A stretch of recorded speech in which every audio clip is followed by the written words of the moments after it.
Hey everybody, and welcome back. And today we're bringing you the Mythic League Tournament number 3 finals. And we've got Blade of Steel here. I've got his deck builds here of Serra up. By now you will likely have seen my video and my match with Bob. And like I said, I think during that video, just some really excellent card choices for the sideboard here. The double attack yak, the sort of transformational sideboard with Moorland Haunt, two Champions Grids, and an Alarm Bell. And I think against Tino, we're going to be looking at most likely Bob needing to trim some of the upper tiers, things like Strahd. Icing Death can be pretty powerful, and Day of Judgment is still a pretty good option, so we'll see where Second Sun or Sun Titan potentially gets the axe. I guess would be maybe Second Sun, just because it's a little slow.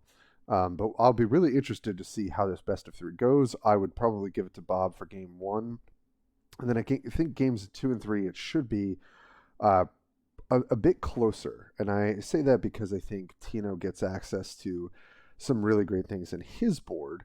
And Bob and him had even discussed things like Grimoire, Ghoulcaller's Grimoire, being able to unlock some of the, the perma-stunned or the Serra's Judgment creatures that, Tino's going to have to fight through when playing against a list such as Bob's for Serra. The tracker snares can also do quite a bit of work. There's a lot of debut triggers that Bob's going to be having, and Tarrasque and Overrun are just other ways of really closing out the game. So I am interested. I imagine Tino's going to try and go as big as possible while still not trimming too much in the early game to continue as much pressure as it can. So big as possible might not be the best way to say it. So just wanted to at least highlight these lists, give a little bit of a glimpse of what this matchup may look like, and then we're going to get into it. We might have some folks popping in Discord and saying hello, commenting on the match. I'm going to do a little cast, and either way, thank you for sticking with the channel. Thank you for sticking with our Discord if you're a part of it. So please, comment, like, and subscribe as always, and we're just going to get into it. Thanks. Well, thanks folks for joining. I know we got a couple people just hanging out. They're also welcome to come off mute too. It doesn't have to just be me talking, but I figured I'd do a little bit of a cast here. And Bob, we can hear him talking, but he can't hear us.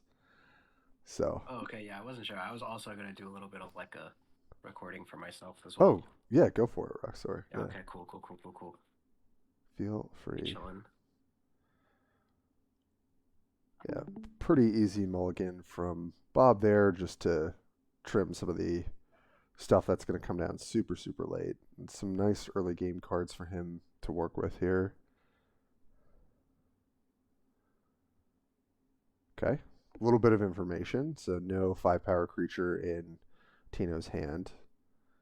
And Bob just runs out the 2-drop immediately, just to start being able to soak up some pressure. Wow. And he could still go 2-2-3, so. How does Pinpoint Avenger perform in this matchup? Generally, I thought it was good. I remember that if he does. There's Bob.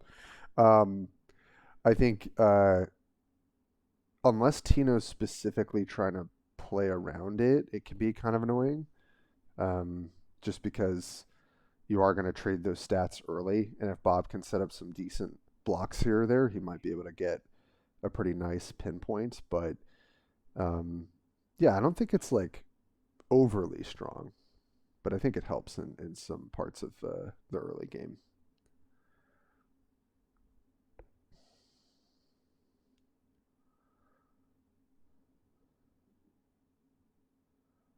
As long as I just take it, right? Yeah, okay, so Bob's thinking about just not blocking here, which I think is probably correct, right? Because you just get nothing from blocking the bear.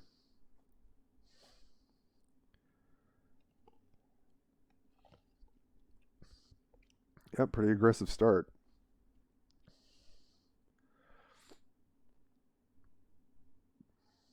So you could run out the pinpoint and hope to trade it with the bear. But also there's heralds for 3. Or if you want to be slightly less efficient, you could go for the healer. But yeah. Yeah, there's just no other way to deal with this curse bearer, right?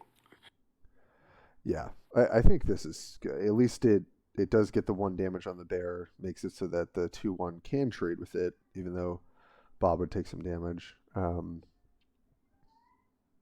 So far, a decent way of kind of stopping Tino's early aggression.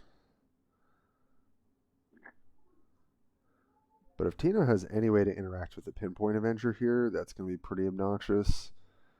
Imagine maybe he's thinking about if he wants to... Okay, well... So he can... Yeah, I mean, attacking with everything here is pretty reasonable. Yep. Big damage. Yeah. Definitely have to block there. It's just going to become bigger. Yeah. So BoB's got a decent turn 4 with Healer and Desperate Prayer.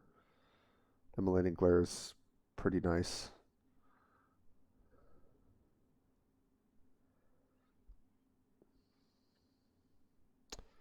Yeah, I was going to say, yeah, if Tino's got any removal, these turns get so much harder. Yeah.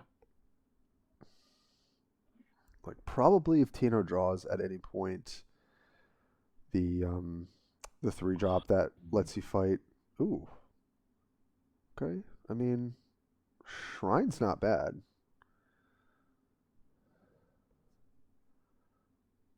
Hopefully you can get a block off here. I was about to say I don't see it happening, but okay. Yep, definitely agree with that block too.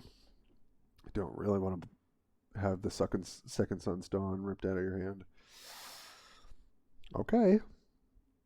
Koth is pretty scary, but we do have the Immolating Glare. Oh. Yeah, what mode do you go with here? Oh, Vanquisher. Do you draw cards? Yeah, you also destroy the demon. Yeah. Wow. I think... I don't think you want to do that though. I would just play the Herald and the Immolating Glare, right? Yeah, probably.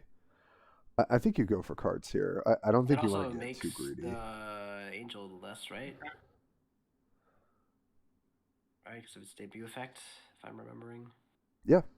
Yeah, it would apply to the next Angel played. It's pretty hot. And to Serra's Judgment. Okay. Alright, so BoB's snapping that off, making the 4/4, and probably playing the Angel? Or do you want to Immolating Glare the 4/1? Yeah, it's rough because you want to play the second Sun's Dawn, right? At some point. Yeah. And that's the only spell in your hand. Yeah, that's pretty reasonable. All right. So yeah, makes sense. Tino took the 2 cards off of Koth. Able to refill a bit. See how he can make some progress here. I mean, if he's got Death Shadows, they're just going to sit in his hand for a while. Okay, Krav. Ooh. It's a good use of it. That's pretty big.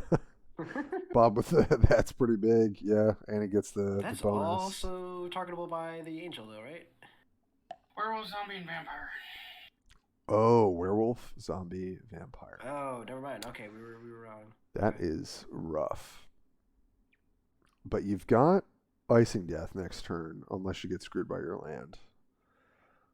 So you can definitely make a block this turn, but it's looking at minimum 13 damage, right?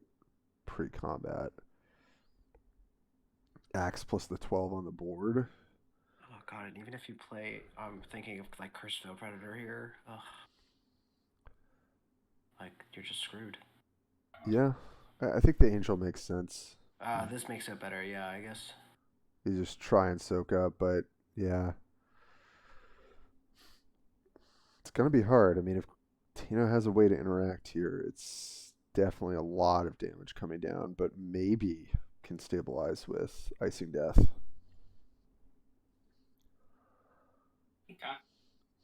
Okay. I was about to say, does he play around the Icing Death? Yeah.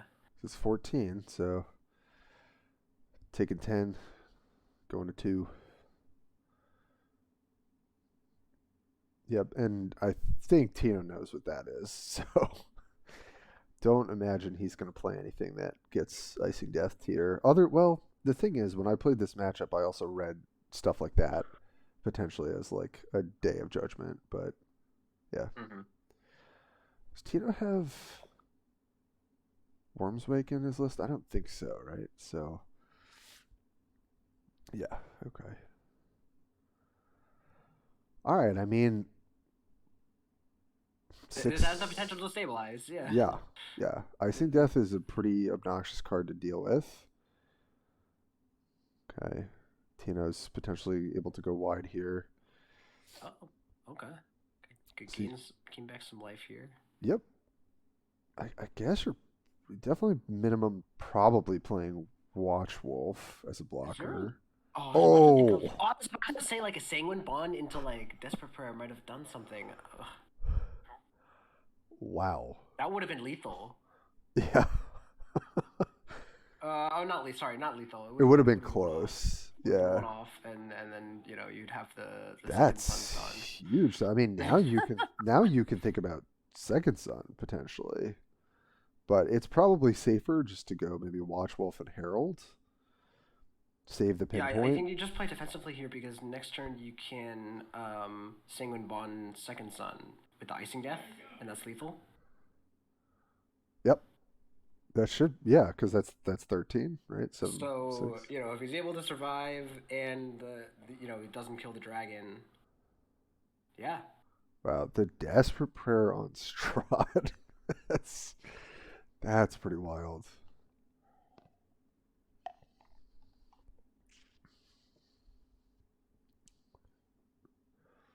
Okay.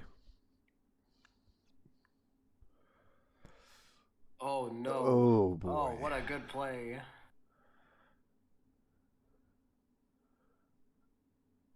Okay. 3. Yeah. Oh no! Yeah, so he's forced to block 13. here. Yeah. Oh no, he doesn't. Yeah, wow. Oh my god. Not dead. I guess you're blocking. Does he see the line though? Oh. Yeah, I think he does. Cool, got him. Oh Yeah. my goodness. Got him, he says. Wow. Deal 7, attack for 6. Oh my goodness. Wow. Yeah, I thought the curse opener brought the Icing Death low enough where he'd have to block My to goodness. survive. Or wow. What a fucking Yeah, you didn't like the Strahd off the top, Tino? getting a strat. Yeah, that was like the most luckiest shit ever, dude. What the fuck? Oh man, that was pretty wild. That was some lucky shit. And the 13 just to close up the game. Fuck, dude. And I was like one off too. Yeah. I mean, you were really just applying pressure as the Like whole time. crazy. And you I had- read the Icing Death too. So, Well, I should have. Well, yeah. I knew he was did- gonna did- death or judgment me. Like I knew he was gonna do what. So. one of the two. Yeah. That Desperate Prayer saved me. Yes, Fuck. it did, bud. Fuck. Crazy top Some deck there. bullshit, dude. Yeah, that, Literally got here just as you finished, huh? Yes. Yeah, the funny Sorry, thing Karma. before the game, Tino's like, Strahd ain't gonna do shit. Well, you know what? Strahd gave me 10 life. Let me know. Give me a sec. I'm a sideboard, and then we'll go. Send a message me, and we'll start game 2. Yeah, fire up those sideboards, gentlemen. That's some bullshit, dude. Oh, Was that on Tino. game 1? Yeah, that was game 1. Oh, okay. So. I missed it all year. Not too much, yeah. It was a really close game. Just getting into it, yeah. I had that game, man. Yeah, So that's it's Nissa, that's a tough- Serra? No, that was my matchup with Bob. This is Serra versus Garruk. Tino's playing Garruk. Oh, Garruk? Oh, Yep. my. Of course. What Yeah. else? Tino had to I'm run pretty back. sure... Isn't Serra, like, a hard counter against Garruk? Yep. I would say so. I'm But- switching the axe. Very, very close match. I'm pretty sure he'll make enough. I don't know if I'd say hard counter, but definitely very more effective. Okay, the closest you can get to a counter to Garruk. Yeah, that I would say that's fair. That's fair. I would say worst matchup. Yeah. Yeah. When I think of like hard counter, I'm thinking of like Ashiok versus Jace. Yeah, it's definitely not to that's a hard that counter. Yeah. I mean, I was giving it to Bob that's a for long game 1.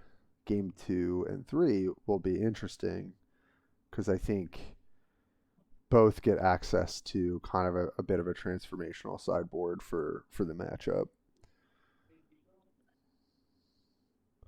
How much? I guess I haven't looked at the exact list of the sideboard, but how much removal does Garruk keep in? Yeah, I think that's a really good question. Yeah, I mean, what do you think, Roxora? Do you think it makes sense to take out potentially the Wild Speaker Furies or something else? I was Or the gonna grunge say match. not even those. Probably just the just the mana cause, right? Is cheaper for so you take out the flagrant fouls. Oh, he has 1 Flagrant Foul main. Interesting. Oh, really interesting. Yeah. That is interesting, huh? Yeah, so maybe trying to be more. So maybe there's not that much removal to take out in the first place, because if that's really it, then. Yeah. I mean, I think interesting. you keep the Furies and the Predators.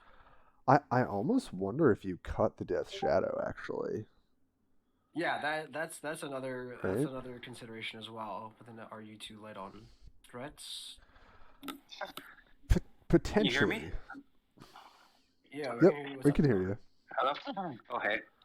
I just wanted to chime in. I would probably be inclined to think about starting with Grudge Match just because it plays really poorly after your creatures get removed. You know what I mean?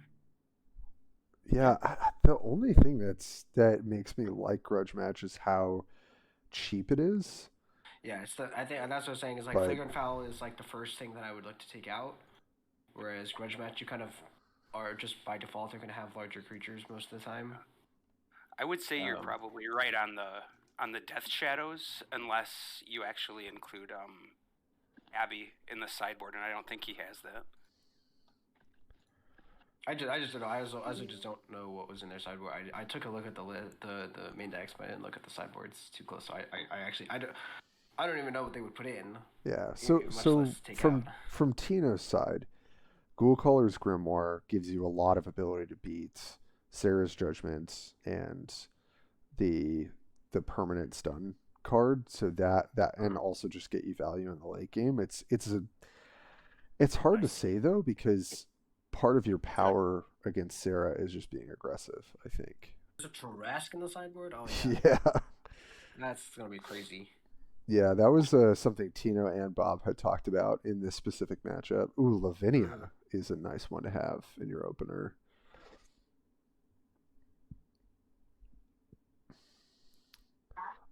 The one thing I'm interested to see is I don't know if having the transformational sideboard for BoB into Moorland Haunt and the sort of yak, like a long game strat is going to be good enough against a more aggressive deck. It was really good against me playing Nissa and specifically playing an OTK build, but I'm not sure if it's that good here. I think it just gives a more concrete win condition after stabilizing, right? Yeah. Where it's like if you can delay enough and you just start getting big yaks. I don't think Garruk has a lot of things that they can really do after that, right? Yeah, that's interesting. Fired off the alarm bell here. I'm just happy that we have like a attack yak being played in a Spellslingers tournament here. That makes me very happy. 100%. That is pretty awesome. That's BoB's been trying to make this card meta, like I think since he's played this game. So, oh, and there's the Champions Grid too. I mean, maybe this will So be even much. here, like it trades off with the Curse Bearer potentially, and then you just get a 6/6 in your hand, a 2-mana 6/6 in your hand. Yeah. I guess my sort of concern was that like you might just want to have the life and just be able to Day of Judgment, all of that stuff, rather than potentially get screwed by Moreland Haunt on turn 5 or 6. But Yeah. it worked really well against my match. We'll see if Tino's able to kind of push past it. Okay. Yeah, I mean, if he's got enough interaction, he's going to get some big hits in here. I mean, this is 10, right? But if he doesn't get screwed by Moreland Haunt, he can Lavinia. Even? We'll see ya. Buy some time. Say goodbye to Serra. Okay. Say goodbye to Masada.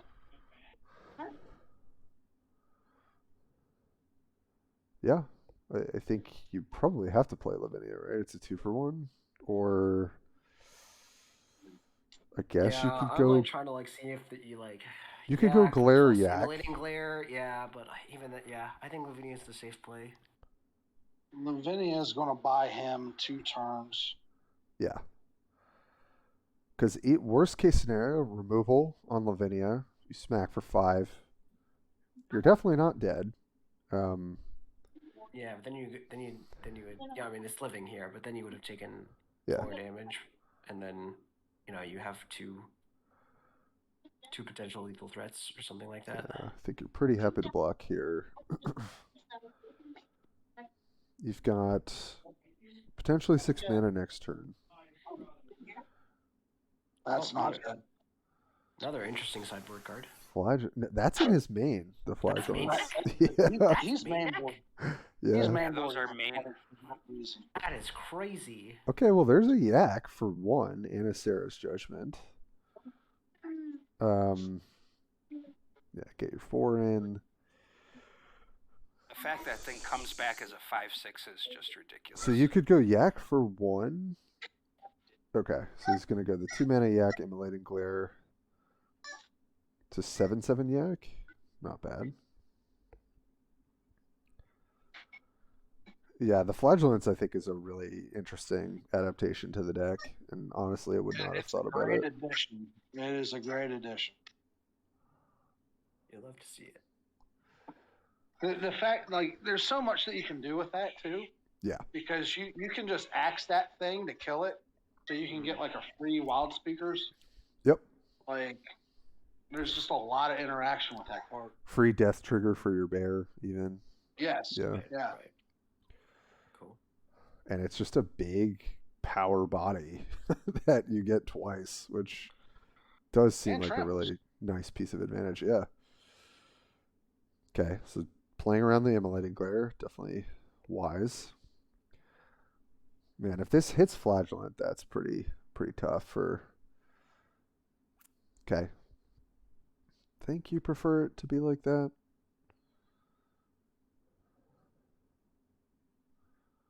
Yep. Okay, so Bob effectively taking no damage here, right? Because he's going to heal 1. So that's pretty nice 2 turns of stabilizing. Yeah, he's sitting in a pretty good spot right now, actually. Yeah, as long as he's got enough interaction to get to 7, then it's also going to be a lot harder. But this is a game where if Tino's got the Death Shadows, it's going to be even tougher. Well, he's for Bob. holding 1. He's got to have 1 the way that he's playing. Yeah, I would think so. Okay. Another Yak. So we could go Yak, Serra's Judgment. You don't even have to Day of Judgment now. It's weird.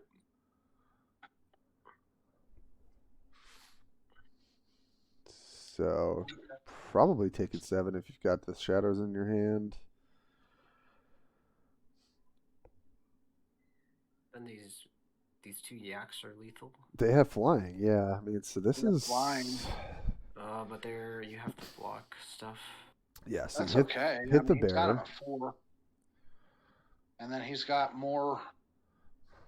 He's got that stun for the Death Shadow that's about to come out. Yeah. I mean, also if he just survives. Yeah, he's got flyers unless he's got. Yeah. Well, Cough doesn't do it because it kills him. So this is a pretty tough spot. I mean, it's got to be Grudge Match, Wild Speaker's Fury. Yeah, I think that's the only way that You live. Fucking yaks. This is great, man. The double Moreland Haunt turn. Jeez. That's what I'm saying. Is right. It's like this is a lot better than just trying to like gain life and Yeah. like Avengers. Right. This just seems like a much better plan. I think you're totally right, Roxora. This seems a lot more effective at closing out the game and also stabilizing. That was always the thing, right? With Yaks, right? It wasn't that they weren't good ever. It's that they're very situational. So like, I really like the idea of using them in the sideboard. Is that it? New champion. Yeah, that like unless there's a card that saves them here, like which I don't think there is. Jeez. Yeah. We have a new champion. Jeez. Wow. Bro. What the heck, Bob? Yeah. No way. No way you get the yaks like that. Jeez. Tina, that was rough, man. I don't think there was. It had to be grudge match and Wild Speaker's Fury. That was the only way you don't die there. What a match! I mean, these players know these decks super well, and so I do expect them to go somewhat quickly. But my goodness, I just don't. As you guys heard us talking, like I guess I got to give Yaks a bit more credit. The ability to turn around, obviously in conjunction with having Lavinia for a really, really key turn in that game too, made it a lot easier for Bob to turn around. But even before that, I think Tino's list is super interesting.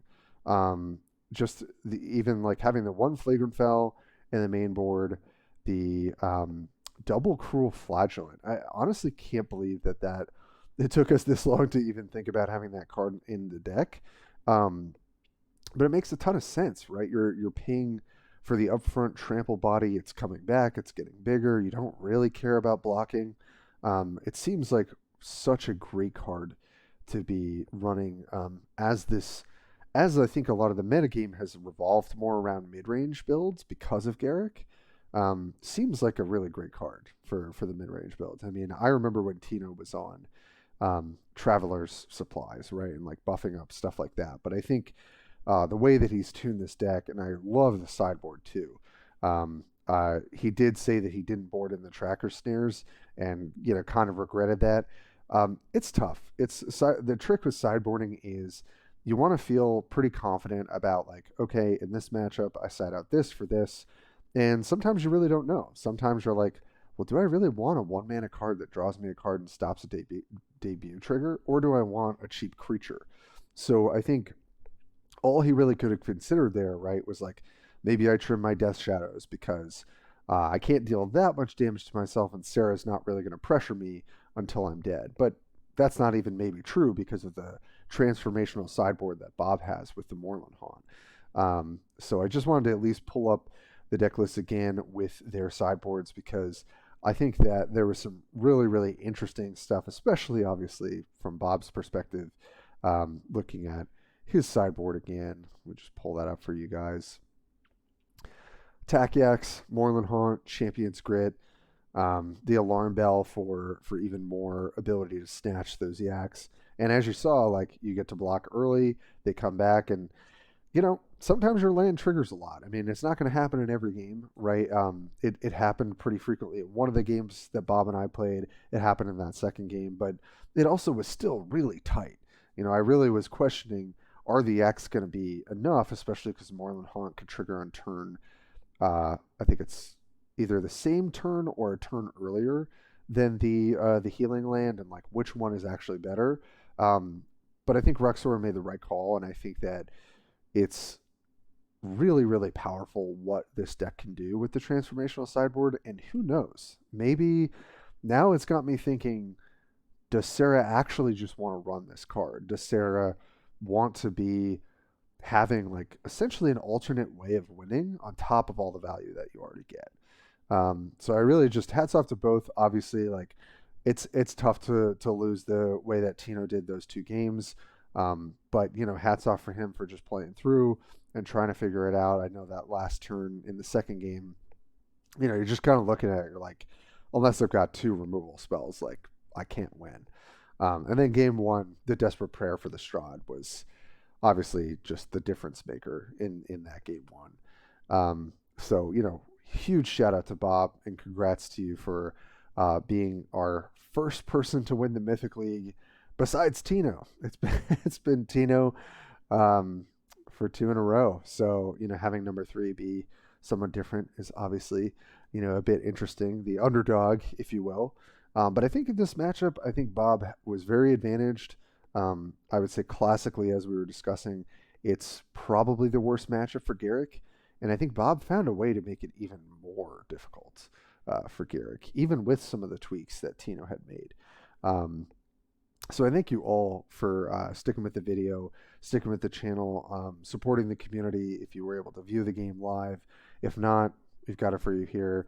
I'm super excited to drop this video and see what people think of just the matchup and the builds, and appreciate you sticking with our, the fact that we don't have a way to view it in game. We have to do it through Discord. So please join our Discord. I'll make sure that link is usable for all of you, and please hit Mythic and sign up for our Mythic League tournament. Our first one, we had about 30 entrants. It's definitely gotten smaller since, the sort of the landscape of the game, as we talked about, has changed. But whenever I participate in these tournaments or watch these tournaments, it always makes me be like, wow, there are just still so many layers to the game, card choices, sideboarding tech, that really transforms what the deck is doing. That just, again, restores a bit more of a wanting to really master some of these planeswalkers and some of these matchups. So until next time, we'll catch you then.